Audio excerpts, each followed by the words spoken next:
За сайн байцгаана хүүхдүүдээ 3 дугаар ангийн бяцхан шавнартаа энэ өдрийн мэнд хүргье. За дэлхийн дахныг айлгсан аюултай коронавирус өвчний улмаас бид нэр 2 сар бүтэн хичээл хийсэнгүй. Одоо мөн 3 дугаар сард бас хичээллэхгүй. Хөл ороо тогтоосон учраас багш нь та бүхэнд хичээлээ бас сануулгах маягаар бэлтгэлээ. Анхааралтай сонсоорой хүүхдүүдээ.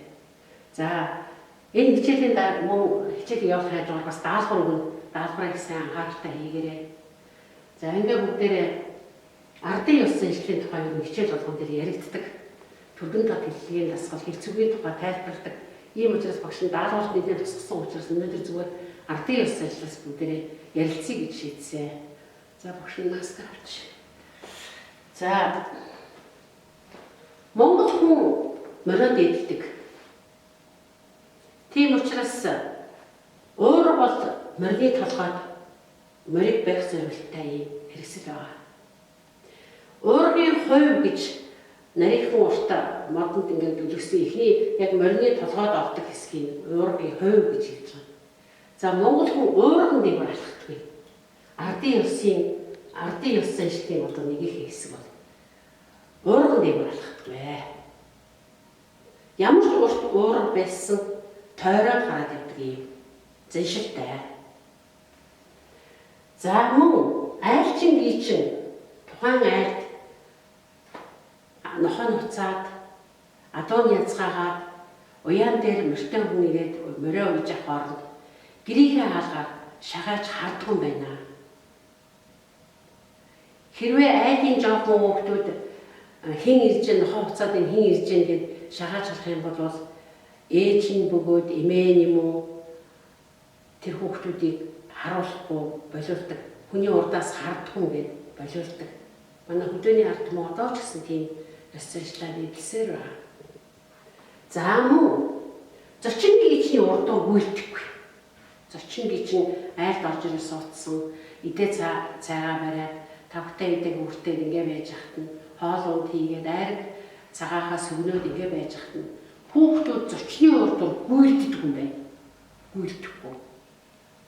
За мөн одоо том хүний яриа сонсох. Том хүний яриаг чихээ ингээ дэлдэлж байгаа том хүний яриа сонсоход бас тэр том хүний хүмүүсийн ярианд оролцоод ам мурдаж яриад инхийг бол хатуу цэвэрлдэг. Монголын ард түмэн. За тэгээд тэр тавхтай идэ хүмүүс тавьсан тавхтай идэнээс хэрвээ тэр зочин юм уу аав ээж ахмад настай хүмүүс авт нэгэхийн хэсгийн хүүхдүүдэд ингэж хувь хүртэж өгөхгүй бол шууд очоод тавхтай идэнээс нь шүүрээд аль олигтой чихрээ тэрийг түүгээд идчих болдгүй юм байна. За мөн саяхан өнгөрсөн 7 хоногт одоо Монголын уламжлалт цагаан сарын баяр Монголын ард түмэн гэр гэртээ сайхан тэмдэглэсэн байх. Гэр бүлийнхээ хүрээнд тэмдэглэсэн байх. Ингэхдээ мөн адилхан одоо энэ ёс журмыг бас баримталсан байх танаа аав ээж эмээ өвөө нар гэж бодож байна. За мөн хаалга авч зогсдгүй юм байна. Хаалга ингэж авч зогсдгүй юм байна. Босгон дээр гიშгдгүй юм байна гэрийн босгон дээр. За тотхоор шагааж харддаг юм байна. Мөн хатавчаар шагааж харддаг юм байна. Монголын ёс заншил. Тэгээд ахмад настай хүний үгийг сайн сонсдог. Өвөө эмээ аав ээж ах эгчийгээ хүндхэн дэмждэг ийм ард түмэн байна. Манай ард түмэн. За сая одоо энэ өвчлөлтэй холбогдуулаад Монголын ард түмнийг бол цагаан сараа хийхгүй байхыг Монгол улсын ерөнхийлөгч Халтмаагийн Баттал бол зарлиг гаргаад цагаан сарын баярыг хоригдсан байгаа. Харин Монголын ард түмэн төрөө дэмждэг юм байна. Төрөв засгийнхаа шийдвэрийг гүйцэтгэдэг юм байна гэдгийг яруу сайхан харууллаа. Энэ жилийн цагаан сар бол цомхон, цэвэрхэн, их альтайхан сайхан болж өнгөрсөн гэж багш нь бодож байна. За ингээд Монгол хүн бол за одоо бусад орнд ямар ёс заншил байдаг бас тухайн орндоо бас ёс заншил байдаг л байна. За хамгийн сайн мэддгээр нь бол Оросын ард түмэн бол талх давсаад ээждэг. Түүнтэй адилхан Монголын ард түмэн ирж байгаа хамгийн хүндтэй зочиндоо хадагтай, мөнгөн аягтай сүү бариад ингээд учир нь золгодог. Энэ бас л ёс зүйн шил.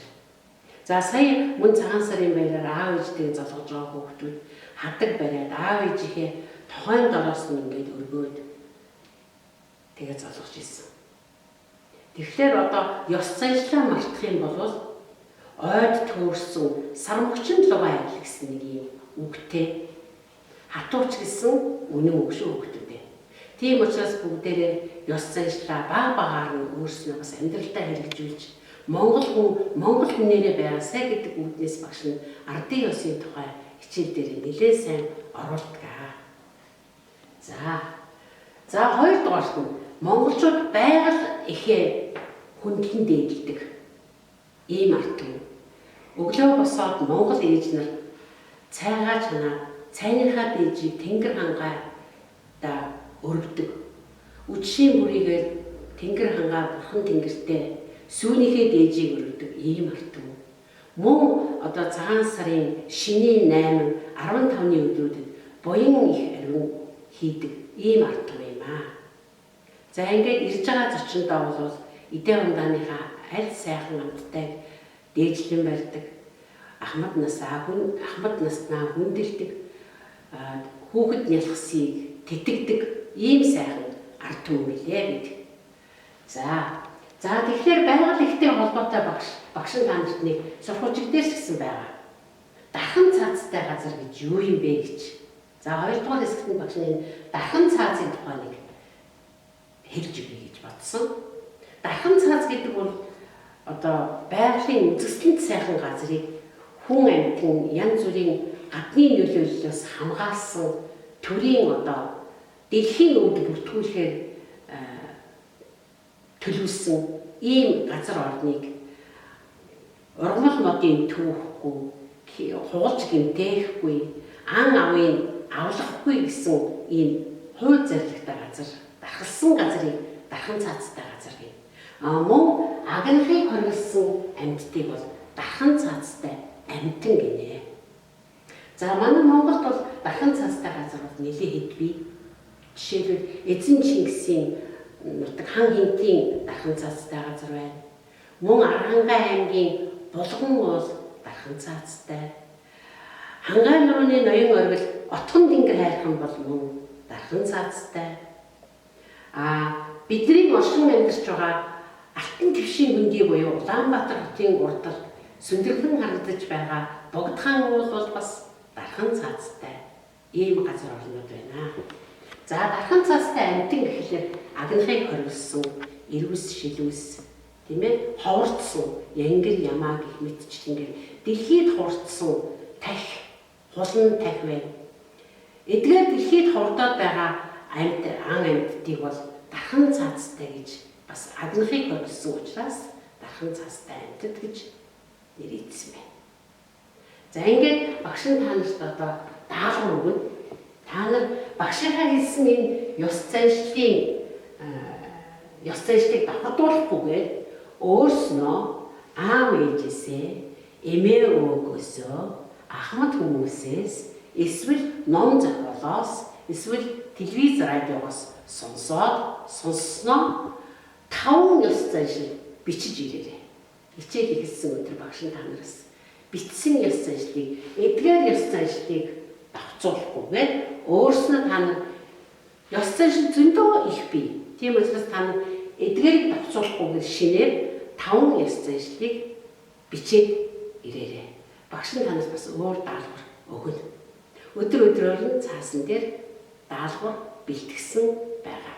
Ингээд анхаарал тавьсан явдалд баярлалаа. Маска сайн зүгээрээ, гараа сайн угаагаа.